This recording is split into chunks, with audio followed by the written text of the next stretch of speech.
Well, hello, everyone, and welcome back to our On Point podcast. I'm Mark McKee, the head of Viewpoint School, and today we are talking about our culture of safety and security. We're going to talk about how and why our campus is protected by one of the most advanced programs in the world of independent schools, and we're going to share best practices. I am here with Don Anderson, our Director of Campus Safety and Security at Viewpoint.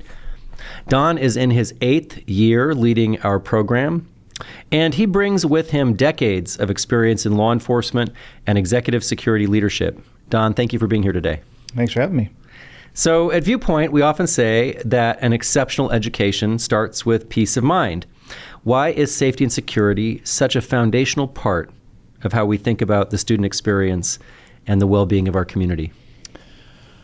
Well, I think at Viewpoint, the foundation of safety and security allows students to really focus on the mission, which is learning, right? Being creative and thriving. Without that, there's a preoccupation of concern. So I think if we can give the community that peace of mind and well-being, they can focus on why they're here, which is learning. So that mission, which you hear us talk about, our mission of exceptional future readiness for each individual Viewpoint student, you see and feel a connection from your work in campus safety and security to that mission in our classrooms? Absolutely, because I think that, one thing is actually having capabilities and knowing that the campus is safe, but for students and faculty and staff for them to see it and to know that they're safe is more important. Again, if they're preoccupied with safety and security, I think the mission would be hard to achieve there. So I think that's what we accomplish on a day-to-day basis. Families may not always see everything that happens behind the scenes. Someone drives into carpool, they encounter a member of our safety and security team. But I get the sense, actually I know from working with you, there's a lot more. How would you describe Viewpoint's overall philosophy when it comes to safety and preparedness? Well, it's my view and philosophy has always been from a proactive, layered approach to security, okay, and with prevention focused. I think that's really important, that we try to get in front of any incidences or situations where students or interactions could cause any kind of disruption. So our philosophy is always to get in front of and be proactive when it comes to security, a layered approach. We have outer protective layer, middle protective layer, and inner protective layer capabilities. I don't think Californians are too used to layering. In January, sometimes we have to layer a little bit, but it sounds like we're prepared, as you might be, for extreme cold. What do you mean when you talk about layers? Well, we have our preemptive, proactive layers, right? Mm-hmm. And a couple examples is our student support team. All of our faculty and staff are trained up in monitoring students, any anomalies that come up, concerning behaviors, academic performance, and because they're on top of that, just at the faculty level, if there's any kind of anomalies where they need to get in front of and provide an intervention, which also goes hand in hand with our threat assessment program. Mm-hmm. We have a threat assessment program that is, all of our faculty and staff are certified in that process. It's called NTAC. It's a National Threat Assessment Center. It's behavioral threat assessment, again, to detect and identify any potential threat scenarios well upstream before they get on campus. That's a lot. And I heard you say the word proactive as opposed to reactive. I worked in California schools for 35 years, and when I moved back to New England, I think I felt that California schools were ahead in emergency preparedness. But as I think about it, a lot of that was being prepared for after something happens. I think California's been ahead because we've always been prepared for the earthquake, the big one. Right. But proactive is something else. You're talking about being prepared before something happens. Right, before a threat ever before a threat ever gets to campus. So cutting off at the pass any kind of incident that would cause a disruption or any kind of concern. Then we have our preventative deterrence, which is our physical security program. We have our hard perimeter fence, a uniformed guard force that's here 24/7, 365. We control access to every access point on campus. And if a threat does get on campus, we're heavy on response. We have a special response team, which are trained by LAPD SWAT, LAPD counterterrorism units. It goes hand in hand with our fire strike team, which we'll get into in a few minutes. But having those capabilities, the preemptive layers, the deterrent, which is our uniformed guard force, and response if a threat gets on campus, we can mitigate that in short order. You talked about students having a feeling of safety so they can learn. And I think it's true in 2026 that there's more for students and parents, teachers, and for you and me to worry about, isn't there? Absolutely. I mean, I know, again, when I first started as a teacher, I think one of the biggest things we were worried about was earthquake. Now we live in a world where we are worried about school shootings, where we're living here in these Santa Monica Mountains worried about wildfire. What do you think are some of the biggest threats that you think about from a position as our Director of Safety Security? Well, in our area, obviously, where wildfire is a big concern, and so we've had to take some proactive capabilities to mitigate that as well. Of course, the threat of mass shootings happening, all over the place, and having real reactive capabilities. I train other schools, and I train law enforcement as well. And there's a lot of other outfits and firms out there that have what I call the illusion of security, symbolic measures, but no real reactive capabilities. So it's always been important for me to be able to maintain real reactive capabilities, and that's through our ongoing training continuum with not just the ongoing training that we're allotted all year long, but the quality of training, which is Tier 1 law enforcement special operations, putting that into our officers on the ground. So that having those capabilities, the fire threat, having state certified firefighting capabilities is really important to us. So our team, our Viewpoint employees, are Tier 1 capable. Well, I don't, and that's most of our listeners and I don't really know what that means. What does that mean to you? Or? We're trained by LAPD SWAT, which in my opinion, and many is the best SWAT team in the country. They train with special operations in the military, and being able to have access to that kind of personnel and to train with them multiple times a year really is a blessing. And to be able to put those capabilities, when I say real reactive capabilities, it's not the illusion of security. It's actual capabilities that they can get in front of a threat and they can knock down a threat in short order. So again, it provides that peace of mind for the community. And again, those are things that are happening behind the scenes that the community is it's not visible. Our officers are trained, welcoming ambassadors to the community. But if there is a threat, we have the capabilities to mitigate it in short order with reality. We don't see your training. We just see the folks helping us out in the carpool, or we might see you around the campus. You really brought to your work here, I remember when you came to Viewpoint, you really brought a culture and a mentality of training. Tell us a little bit about the training that the team gets. So we call it our training continuum because it's all year long, and we train every single week all year long on several different disciplines. Being in uniform, most security officers are observe and report, which is part of our training. But we have, again, reactive capabilities. We train in use of force options, because we have armed officers here.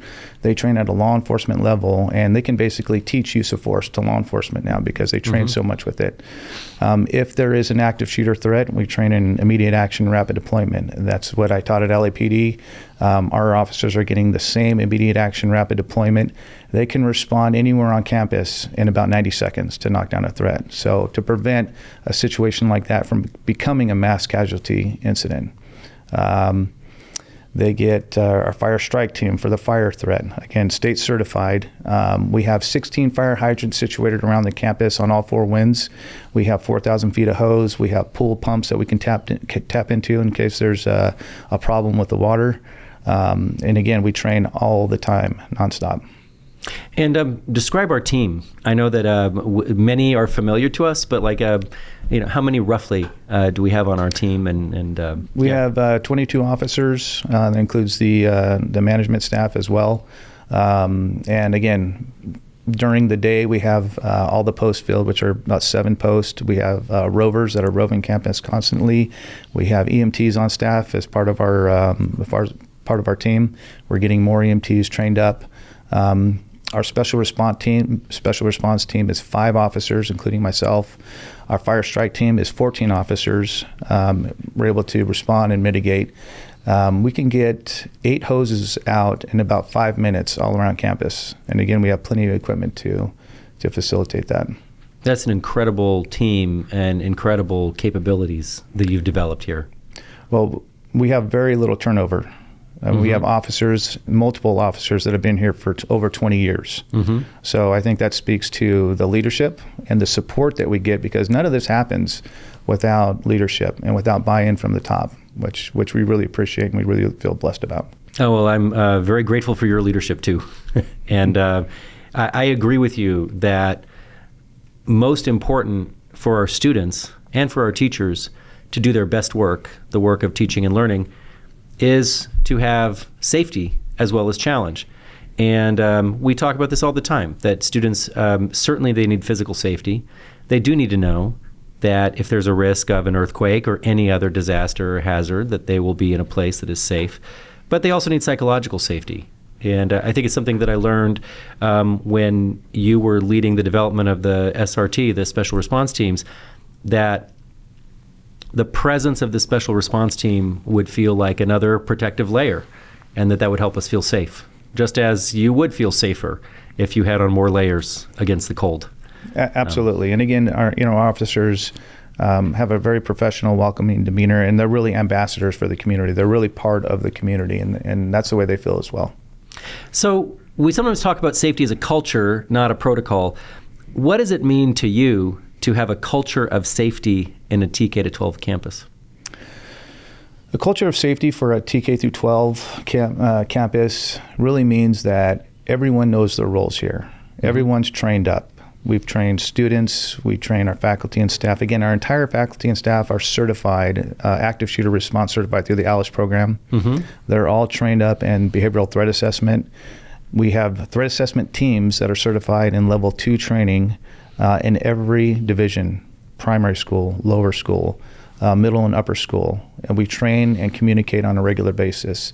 So, I tell our security are our eyes and ears here, but really the faculty and staff and the students are the eyes and ears.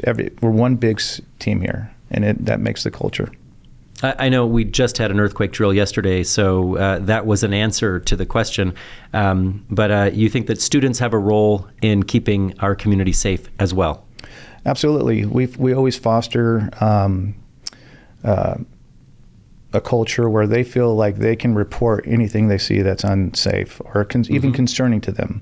To any trusted adult. We also have an anonymous tipping platform for them. If they are not comfortable, they have a confidential avenue to put out that information. So they feel very comfortable about it.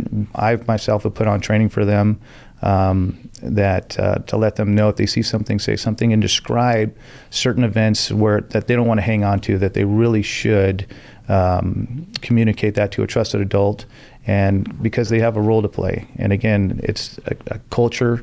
Everybody has a role here to keep everyone safe. I actually think that's part of a complete education. I mean, we talk about our world ready promise and preparing students to live in the world. I think they have to live with a sense that they have a responsibility for their own safety as they go out into the world. And that might look different in kindergarten than it does in 12th grade. But I agree with you that students have a hand in creating that culture, and we've experienced that students do speak up when they see things that are unsafe. Absolutely. And hopefully they're learning a little bit more about how to live in the world, including how to live in these beautiful Santa Monica mountains. Yes. How does your team balance being highly prepared and vigilant while maintaining a warm, welcoming presence as ambassadors? Well, as I say that, they're part of this community. They value the community. This isn't just a job for them. Like I said, we have officers, multiple officers over 20 years here. This is their family. And the community really looks to them like a personal protection detail rather than an enforcement leg of security.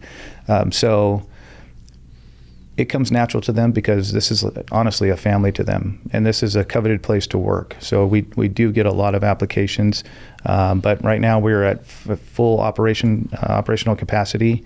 Our officers get exposed to world-class training, so they're very happy here, and that translates into the friendly demeanor, the professional demeanor. They value what they have here, and they value the community. I really appreciate your giving everyone a view into that world, because we talk about how we have a growth-oriented culture for our faculty, that our faculty are always growing and learning about teaching and learning practices. And so you're saying the same thing is true for the campus safety officers we see around, that they are also always learning about safety practices. Absolutely, and there's a path to growth here in our on our team and our department, and that's that you've made that available to our officers, and again that helps with the culture of security here. Again, they're really happy to be here, and again this is their family. So having not only the training aspect that they get, their performance that's recognized on a regular basis by the community, but having a growth path to grow in this job is really valuable to them. Well, and I think we all experience profound gratitude for that role that our campus safety officers have played. Both when there have been incidents, like the recent wildfires, or as we think about incidents that could happen, and we know that we're a little bit better prepared because of their presence here. So yeah, there's a lot of gratitude for that. Yeah, goes both ways. Speaking of that training, you have an extraordinary background.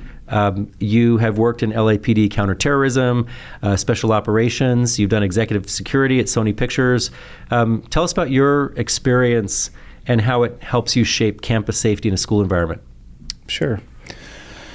I've been very fortunate in my law enforcement career to work some specialized units that involved high-level protection, required high-level tactical capabilities, as well as working in the corporate space where I've had some great mentors that have taught me a lot.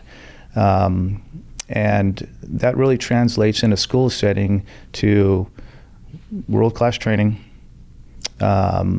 decisive decision-making that has both the community's safety in mind and student well-being. So just having that experience in different levels of security, law enforcement, translates into layers of protection here that I've applied at, let's say, Sony Pictures. Sony Pictures is a 40-acre campus. This is a 40-acre campus. Obviously, different scope, right? But you can apply that in the same way. And it was always intriguing to me to come to a school from coming from that sort of space, from the law enforcement special operations community to Sony Pictures, a global security program there, and applying some of those best practices in that space, which would really bring up to the highest level for a security program for a school. And I know that I was aware when you were coming here that at least I just had an imagination of the sort of work, whether it's executives, celebrities you're dealing with at a global company like Sony Pictures. I knew that you could bring that to our community and even handle the toughest of our parents. Well, it does translate well. Yeah. The clientele here is a little easier going than in those other theaters. But again, it's very appreciated. You're saying that. But it does translate well. And again, to bring that level of security to a school, again, with buy-in from my leadership, has been a true blessing and a unique situation. I don't know any schools that are operating security at this level. You might be answering my question, like what attracted you to Viewpoint and what keeps you here? Well, I was intrigued. I've trained law enforcement and civilians in active shooter response for over 20 years, and I've trained schools. I continue to consult. And it was always intriguing to me. When I'm training first responders to respond after they get the call, after they have to respond, after they find the location. It was very intriguing to actually create a security program where you have an advanced on-site tactical response team and all the other security layers involving the physical security component, the security technology, security investigations, the threat assessment piece.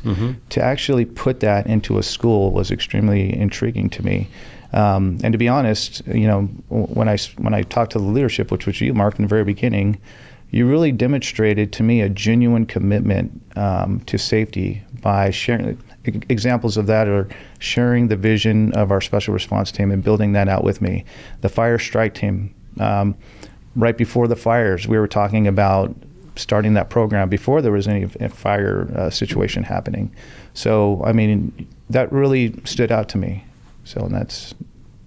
I appreciate that. Yeah. I mean, I know from my perspective, I've been in the headship for almost 20 years now, which means that, and I've been in schools since before Columbine, and each of the major school events, Sandy Hook, Parkland, has shifted my thinking about our responsibility as schools for our own safety. That our partners in the public sector have a real important role to play, and we value them. And I know we at Viewpoint partner with them very well. But I guess I'd say we do have a responsibility to take care of ourselves. It's you have taught me a lot about how those kind of capabilities in the school can ensure that we all feel safer. Right. It lends to that peace of mind. Again, and there's the illusion of security, symbolic measures, and then there's real reactive capabilities. That's right. Our people are smart people. Yeah. Yes. Our teachers, our students, our staff. And I think they know, or at least they can wonder, and they can know the difference and feel safer, knowing that there are, as you said, real capabilities here in-house, and that actually makes everyone feel safer.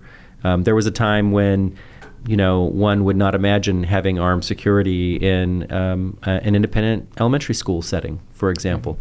And not only have we done that without incident, without negative feelings, it's actually improved our sense of safety and security, as has all of the Alice training you've done, including with our smallest kids. It's been well supported by the whole community, and that has been really appreciative from our team.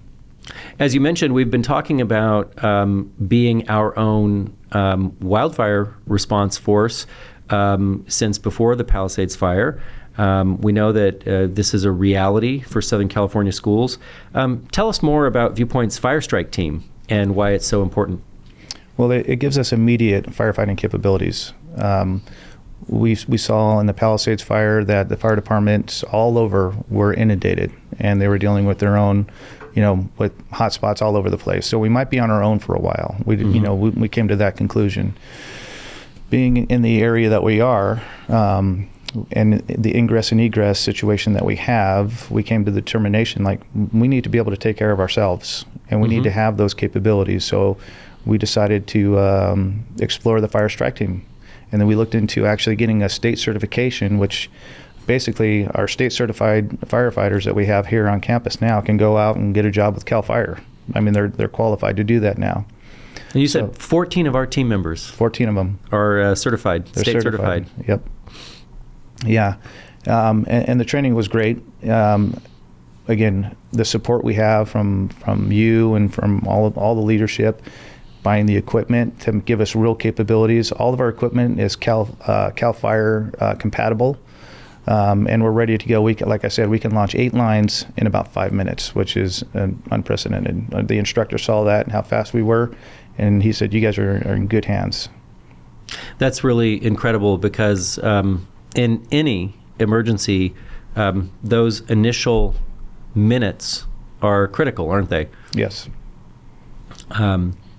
And what's next?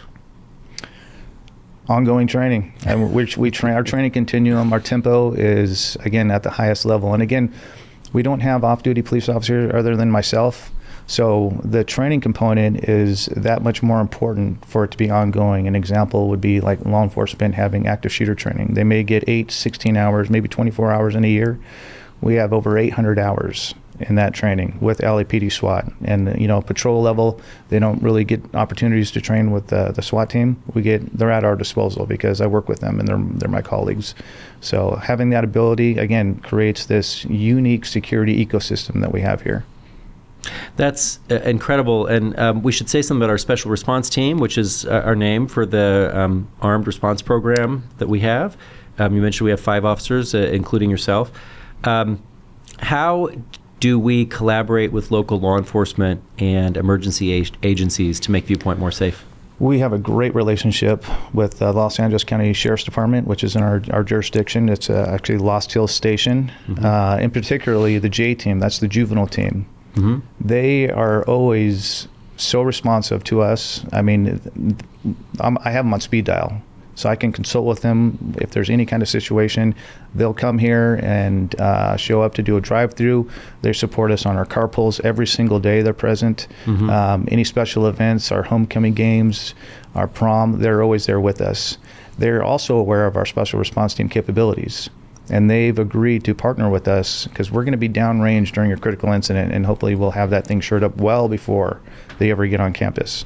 But when they do arrive on campus, we will partner with them in our response. So the same as we look to them as valued partners, they also partner with us? Absolutely.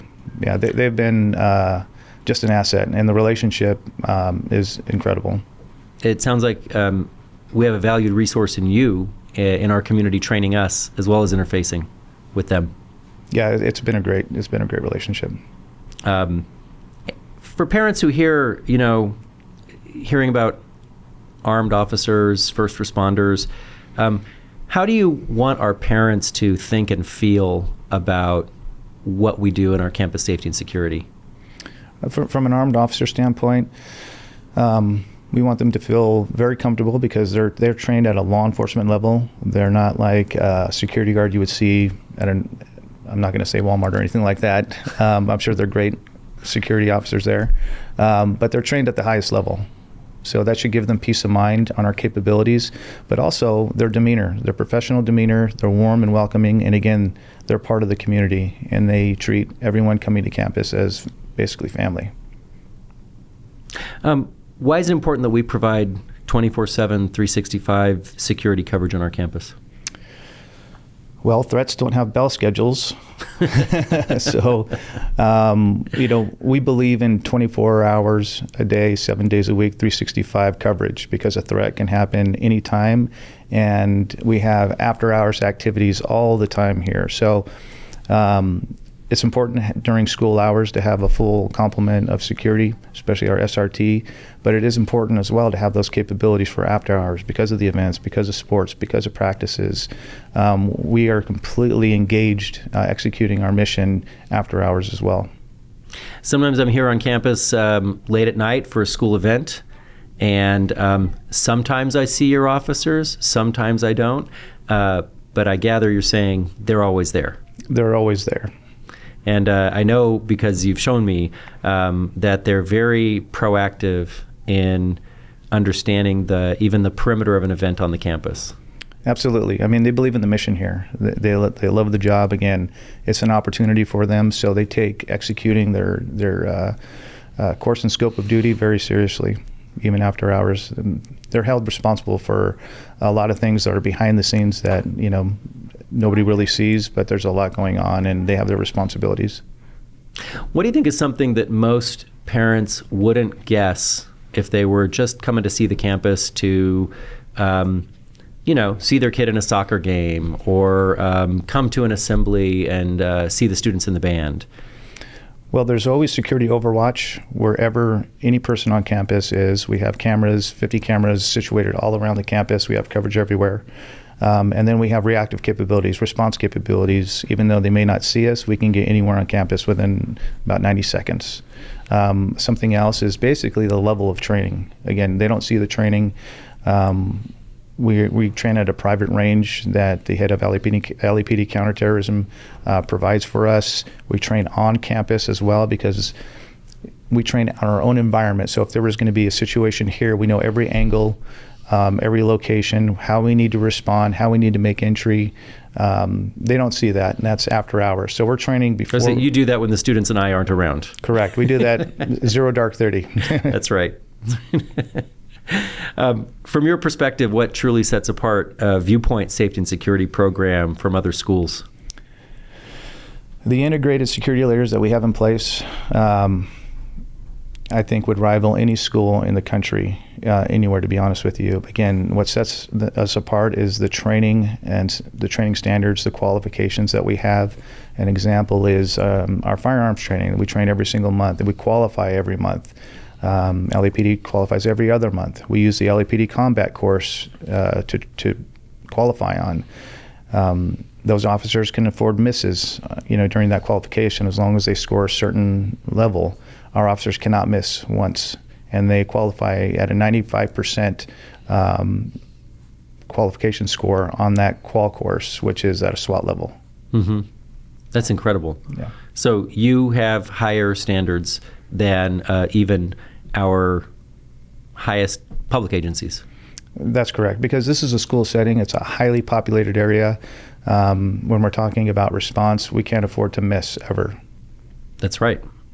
And do you sometimes talk to families who are thinking about safety and security and choosing a school? Absolutely. And what do you want them to understand about Viewpoint? The actual capabilities that we have, again, we're not just a uniformed security force. We have capabilities that will keep everybody safe at all times. And again, we're vigilant 24/7. What's the hardest question a parent's ever asked you about our safety and security program? The hardest question.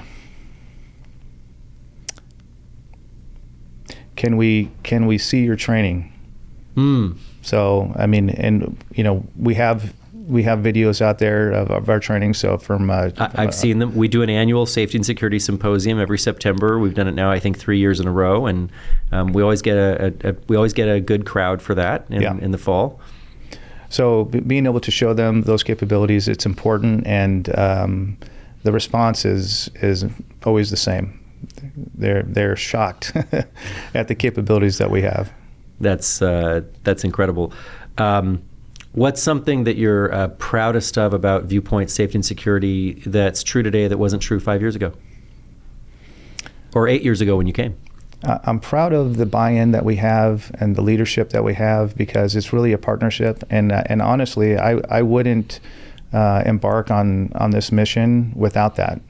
Mm-hmm. So having the partnership with you, with the other leadership that we have here, the administrators and the faculty and staff, the whole community for that matter, they've supported us in our mission. I'm really proud about that. So it's a true partnership that we have. It's a real community. I really want to thank you for helping create a deep culture of safety and security on our campus. When I came here, people would sometimes talk about either the Calabasas bubble or the Viewpoint bubble, right? That it does feel like we're apart from the rest of the world. And I think we know the rest of the world is filled with threats and uncertainty and risk and danger. How do you think about safety and security in this Viewpoint bubble? Well, I treat it like this community is our family, right? Mm-hmm. So again, having the buy-in and the program that we're able to execute here, it's hard not to feel, very fortunate about that. So just continuing that mission is a true blessing. Yeah. Well, as we close, what message would you like to leave with our families about trust and preparedness and our responsibility for safety? That safety and security here at Viewpoint is intentional. That it's well-resourced and it's constantly being evaluated and upgraded, and they can have a real peace of mind so they can focus on why they bring their children here, is for learning to thrive, to be creative, while having a warm, safe environment to do that in. And are there one or two things that you think if parents know and trust that students are safe here, and they're concerned about doing one or two things to be a little bit safer in their own home, are there one or two things you might direct them to consider in their own home to be a little bit more prepared, a little bit more proactive? Sure. Developing a situational awareness, looking through your environment wherever you're at through the lens of, I don't want to say survival, but it's almost likened to the seatbelt theory, where, we're old enough to remember before we wore seatbelts, if you put your seatbelt on, people thought you were paranoid, right? But now we put our seatbelts on, nobody thinks anything of it. You have to look through your environment the same way. If you go into a restaurant, the movie theater, know where the exits are. And as soon as you think about that now, it's like putting your seatbelt on. You don't think about it. But if there's an emergency, you'll have a place to go. So just being aware of your environment, and being able to have a plan, whether it's in their home or in a restaurant.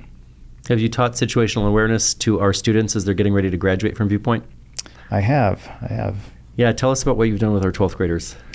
Just, again, bringing them to a level of awareness where in certain situations they may take for granted. Now they can look through the lens of awareness of something doesn't look right. We'll show them pre-incident indicators on individuals where they should be a little concerned that they should start creating some separation, contacting a trusted adult to mitigate any situations before they happen.